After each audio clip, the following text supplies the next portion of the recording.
Can we call it an Arsenal Monday, a Gabriel Jesus Monday, all again as Monday? Because the Gunners are really making the big signings and they are signing a player per week.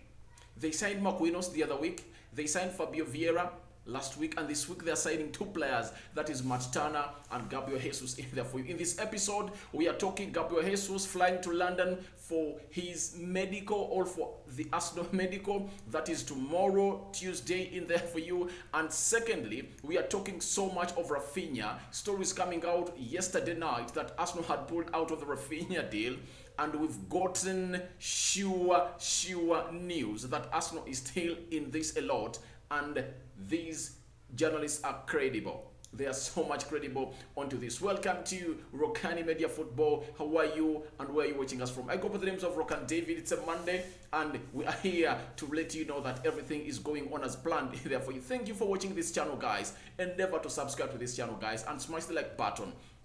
Let's see this video reach to 1,000 likes. 1,000 likes. I know we can reach 1,000 likes, guys. Let's hit the like button and this video hit 1,000 likes, because it's really massive and you're really going to get to know lots of things as far as Arsenal is concerned in there for you. We start off with this episode with what we call a story of this Arsenal legend. He goes by names of Alexander Hleb. On this day in 2005, Arsenal signed a 24-year-old Belarusian midfielder Alexander Hleb from VfB Stuttgart in a £10 million move. He went on to play 89 games and scored 7 goals for the Gunners. He left for Barcelona in 2008. I just want to get a minute and talk about Alexander Hleb. Alexander Hleb was a different kind of player. He was thin, he was not physical, but his best attribute, all killer weapon on the ball, was his technicality and swiftness, and how soft he was with his body. And when I read about him, on how he really made himself to that level, when you saw him, he moved like he was dancing through players. When he was really taking on players, he looked like he was dancing through them. And they told us that he was doing gymnastics since his childhood. And gymnastics enables the flexibility of your body in any direction you want. So he was so much flexible. He could do a turn, he could pass through 3, 4, 5 players at once. And you ask yourself, how has he been able to do it? He leaves you in an ocean of questions. That is a player who goes by the names of Alexander Hleb. He was brought in by Arsene Wenger in 2005. He spent 3 years at Arsenal and he then signed for Barcelona. But suddenly when he went to Barcelona, he flopped. I don't know why Barcelona has not registered any single success from the signings they've made at Arsenal. I think the one that really tried to really go ahead and be successful is a player who goes by the names of Cesc Fabregas, then followed by Thierry Henry, but Song Bilong flopped, Alexander Hleb flopped. Even Thierry never lived to the expectations that we expected him to be in there for you at the side, which goes by names of Barcelona. But for him, it was a different case altogether, because him and Pep Guardiola didn't really meet or match the way they really thought on the game of football. Thierry Henry came in from Arsenal when he was a world-class player. He went to Barcelona. He found a world-class manager who had already built his team on Lionel Messi, Pedro, and who else? Lionel Messi, Pedro, and Samuel Eto'o. Those were the front three. And then he put in Thierry Henry. But for Pep Guardiola, their triangles you're supposed to be playing in, he gives you a space or an area where you're supposed to run. But Thierry Henry, because he knew that, for me, I'm a superstar, I can run anywhere, because at Arsenal he used to play a free role, and that's how his career died at the side, which goes by names of Barcelona in there for you. So I think you guys have known about Alexander Hleb, but I think that's a very good Twitter post and reminder that on the 27th of June 2005, Arsenal signed in a player who goes by the names of Alexander Hleb in there for you. Now, let's get to the big story that really matured yesterday, and here we go, was announced by Fabrizio Romano. Gabriel Jesus will fly to London Tuesday to undergo his medical and sign the contract with Arsenal. That is Macedo Hassan. All of these are really coming from Brazil, and Brazilian players have lots of connection to the Brazilian media, and their agents try to break news from Brazil on the other side. Very many stories this season on Brazilian players have broke out from Brazil, and they've been picked up by the English media. So that is a man who goes by the name of Marcelo Hazan. He was the first to say that. And then Fabrizio Romano, who broke that the deal is a here we go of Gabriel Jesus to a side which goes by names of Arsenal, went ahead to say that Gabriel Jesus will fly to London or England this week in order to undergo medicals and sign the contract valid until June 2027 as a new Arsenal player. Man City will now focus on Raheem Sterling deal after selling Jesus, with Chelsea preparing a new bid. Fabrizio Romano in there for you. So tomorrow, confirmed, Gabriel Jesus is flying in London to undergo his medicals and sign a new contract until 2027. He signed in from Man City 5 years, and Arsenal have coughed out £45 million to Man City. But him coming tomorrow is really a very good day that Arsenal have to announce Matt Turner today. That's what it means. If he's to come in tomorrow and do the medicals, then Arsenal have to go on and announce Matt Turner either today or tomorrow, because Matt Turner passed his medicals and then announcement is pending. But it's either today or Tuesday, and Wednesday or Thursday, expect Gabriel Jesus to be announced as an Arsenal player. And the shirt number we know that's going to be given to him is shirt number 9, because he admires it a lot. Way back in Palmeiras, before he came in at Man City, they gave it to him at Man City, and now it's the same shirt he's going to be given at Arsenal because it's vacant. The person who has been putting it on or donning it on, Alexandre Lacazette, left the side which goes by names of Lyon, and the shirt is vacant, and it finds Gabriel Jesus waiting. Sorry, Gabriel Jesus finds it waiting for the next player to don it at Arsenal, and that is Gabriel Jesus in there for you. And Man City want to use the money they get from Gabriel Jesus to go on and buy a player who goes by names of Calvin Phillips. They've already agreed a deal with Leeds, £43 million. And then the money from Raheem Sterling, the £60 million, they want to go on and really add on some money to go in a side which goes by the names of Atletico Madrid and get João Felix and bring him to the side which goes by names of Man City. So that's how business is going for you. But Gabriel Jesus to Arsenal has really taken all over the media, and we are really doing stories of him. And Fabrizio Romano continued to tell us that 6 clubs approached agents of Gabriel Jesus, but his priority has always been Arsenal. Director Edu and Mikel Arteta key to complete the deal in there for you, and that is via his Instagram. That is Fabrizio Romano via his Instagram. He continued to say Arsenal will announce Gabriel Jesus as their signing, as their third signing, will announce Gabriel Jesus as their third signing after Matt Turner and Fabio Vieira, and then it's absolutely not over yet. Now here, Fabrizio really made a mistake, because Gabriel Jesus is the 4th signing of Arsenal. If you are to consider that all the signings that even Arsenal made in January transfer window are going to be announced today, are going to be announced in this window. The first announcement made, Baquinos from Brazil, then Fabio Vieira. We expect Matt Turner to follow, and a player who goes by the names of Gabriel Jesus to follow in there for you. Maybe a Raphinha and a Tielemans and Alessandro Martinez to follow thereafter. But Fabrizio really made some mistake in there for you that we are supposed to correct, because he really forgot that Marquinhos has been unveiled already as has been announced already as an Arsenal player in there for you. Now, before we go into the banter, because there is some bit of banter between between Tottenham fans and Arsenal fans, they are throwing swords to one another. It shows you how the beef is growing in there for you. Now today, we have what Gabriel Jesus did before he really left a side which goes by names of Man City. He played 236 appearances, or he made 236 appearances for Man City. He scored 95 goals, 46 assists. That is something you guys should know, that in 236 appearances, Gabriel Jesus has 141 goal involvements. That's really a very high return. That percentage is like 80% or 75%, because he only not contributed a goal in for like every 2 games. He is involved in a goal creation. You get? That's Gabriel Jesus for you in there for you. Then he has won 4 Premier Leagues, 4 League Cups, 2 Charity Shields, and 1 FA Cup. And he has also played into the Champions League final once and close to, were they two semi-finals in there for you. So when you look at him being a winner, look at the trophies he's won: 4 Premier Leagues, 4 League Cups, Charity Shields are 2, and 1 FA. All that won at a side which goes by the names of Man City. What a career for this new number 9 for Arsenal. And that mentality, a winning mentality in his head, he's carrying it over to Arsenal. And that is needed, because when you have winners around you, players who know what it means to win, it's a different dressing room altogether.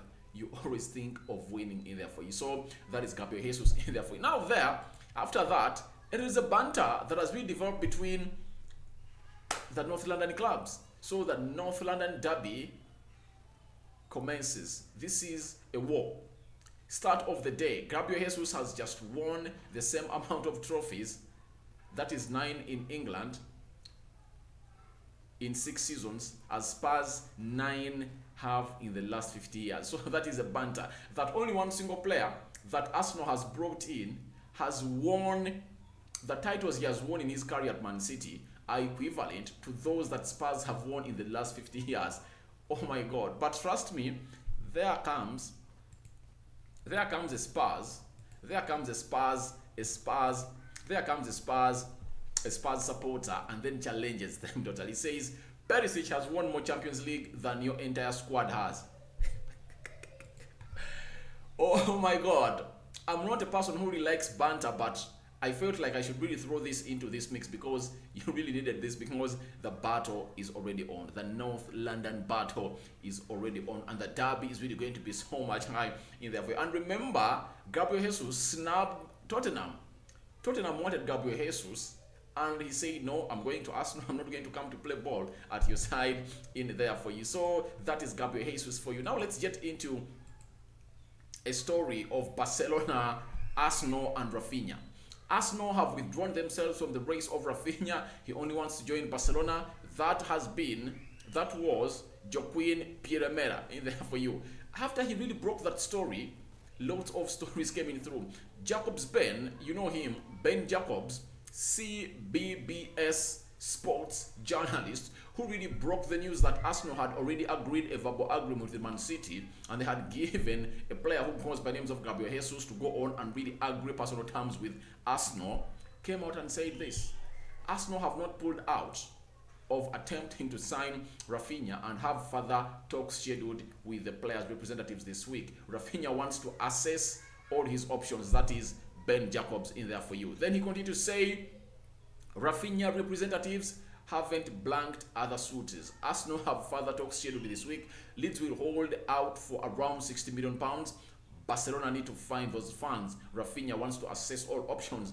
That is Ben Jacobs in there for you. Then Fabrizio Romano, the guru of the transfers, and when he speaks, just know he's speaking exactly the truth, because the likes of Jacob Benz are always right, but there is what we call to stamp the document. You get? So the likes of Ben Jacobs prepare the document, and we only wait for the final stamp of either David Austin or Fabrizio Romano or Di Marzio. One of those three. If at all they say something, it's always on point. Raphinha deal. Arsenal have already scheduled a meeting with Leeds next week. Leeds will ask again for £65 million fee. Barca still in contact with Deco after personal terms agreed, but no fresh bid yet. Spurs, Chelsea still in talks with the agents. Race still open. So this race is heating up for Raphinha. How many teams are interested in him? Arsenal, Barcelona, Chelsea, and Spurs. 4 teams.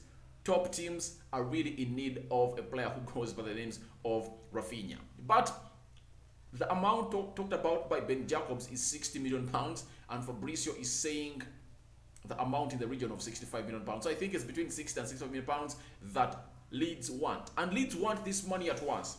They don't want add-ons. They don't want any upfront. And this is how you really go ahead and bargain yourself when you have a hot asset on the market, because Raphinha is wanted by close to 5 clubs. So you can go ahead and really take your time and really sit down there and say, all right, if you don't get me the money I want, I'm not getting you the player, because that's how much I value him in. That is Raphinha in there for you, and Fabrizio Romano confirmed that Arsenal have scheduled talks for Raphinha this week. Then we have a story coming in from at Sport in there for you, 1.9 million followers. They say, for now, Raphinha's camp is waiting for Dembele's decision to stay or to leave. The Brazilian and his agent are somewhat uneasy because they handle a major offer from Arsenal to sign him. In the next few hours, they'll know more in there for you. So that means Raphinha's camp is waiting for Dembele's decision, whether he's leaving or staying. You get? That is what Raphinha and Deco are waiting for. But even if he stays, even if he goes, Barcelona aren't going to earn any money. And when Barcelona gets that fee from the sale of De Jong, the £65 million upfront fee, plus some other £10 million add-ons, do you think they're going to first go for Dembele? Do you think they're going to first go for Raphinha or Lewandowski?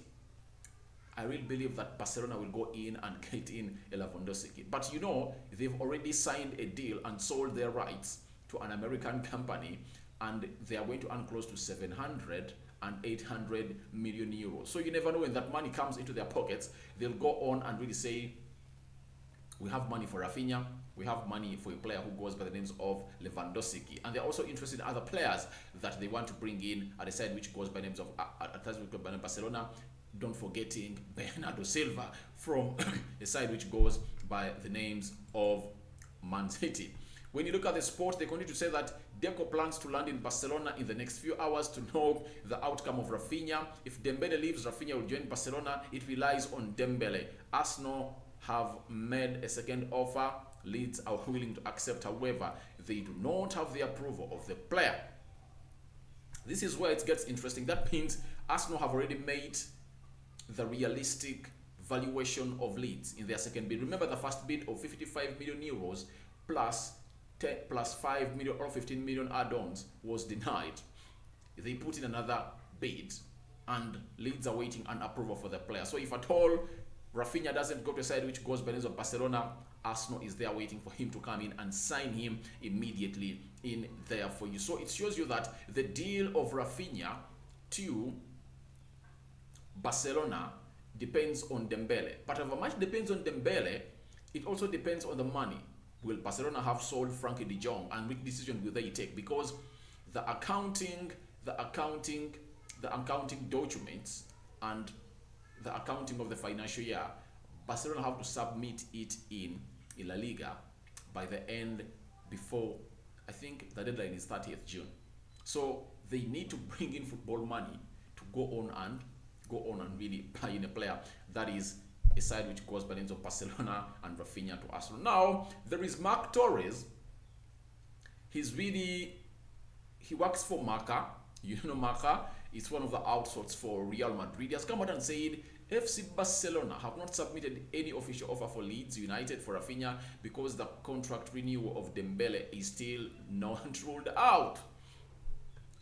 If I was Raphinha, I would have gone to where I'm wanted. Why should I be at a side where I'm not wanted?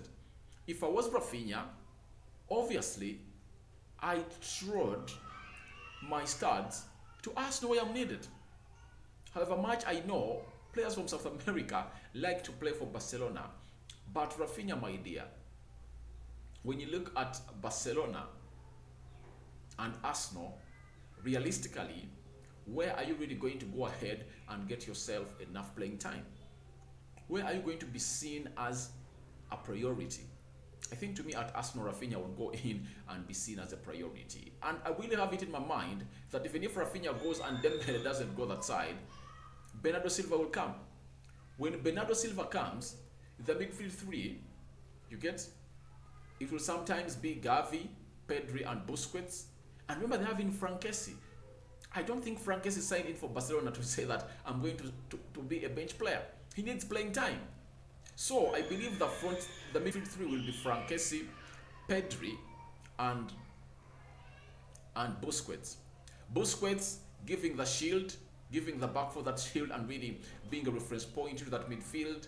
Then Frank Casey putting in that energy, and the reason that's why they need that energy. Remember what happened to them when Barcelona was knocked out by Frankfurt into the quarter. Was it the semi-final? I think it was the semi-final. Sorry, it was the quarterfinals of the UEFA Europa League, because they lacked energy. And each and every time they stopped Busquets from playing, that means you are stopped Barcelona from playing. But if at all you have in another player who can do a box-to-box role, that is Frank Casey, to apply the energy and run and almost step on every grass on the pitch, then he gives you something different for a side which goes by the names of Barcelona. So I don't see where Raphinha is going to play, because even if Dembele leaves, they're going to go in and bring in a player who goes by the names of Bernardo Silva, which Bernardo Silva will most of the times play on the left, on the right attacking side of the midfield. You get? Sorry, of the center forwards. He'll play as a right forward where Dembele has been playing. So Raphinha is throwing himself into a competition that realistically he cannot beat. Because for Barcelona, they can buy any player. They can buy any player, because for them, they know they want to make their fans happy. They can buy any player. That's Barcelona for you. They can go in and buy any player they want. They don't fear losses, because it's not like a business like that of the Glazers at Manchester United and Arsenal, that they want dividends. For them, success comes first. If there is a player they want to gauge, they can break the bank and gauge that player immediately without further ado at a side which goes by the names of Barcelona in there for you. So we wait and see how the Raphinha to Arsenal deal really matures, because in the next 2-3 hours, lots of things are really going to come in through, and we'll be knowing what we didn't know in here onto the Rokani Media Football. So feel free to go into the comment section. Tell me what you think about Barcelona. Tell me what you think about Gabriel Jesus flying to London tomorrow for Arsenal Medical. Raphinha deal is still on, but it depends on Dembele. So Arsenal, it's not in Arsenal's funds, in other words. It's not in Arsenal's hands, in other words. Raphinha has given an upper hand to Barcelona, not Arsenal. But Arsenal are really in just for this player. But as things go on, I think by the end of this week, by Thursday, we would have known what Barcelona are really going to do, because they'll have sold De Jong to Manchester United. They would have gotten close to £65 million and be asking themselves, where do we put that money? We put it on Raphinha or Lewandowski. But a story from Barcelona's side has indicated that from Barca times, Lewandowski and Bernardo Silva understand the financial situation in which Barcelona are into, and they are willing to wait until they stabilize to see to it that they get the money to sign those players from their respective clubs, because Man City is demanding close to £75 million, between £75 million to £80 million for Bernardo Silva, and of which he's worth it. He's worth it. Bernardo Silva is worth it, and I will believe that deal is going to come to happening in there onto Rokani Media Food. Your reactions are welcome into the comment section below. I remain Rokan David. First story of the day, and more stories are coming and boiling up in here onto Rokani Media Football. But Gabriel Jesus flying to London to undergo his Arsenal medical. I'm out for now. See you latest, my mates, and may the Almighty God protect you abundantly.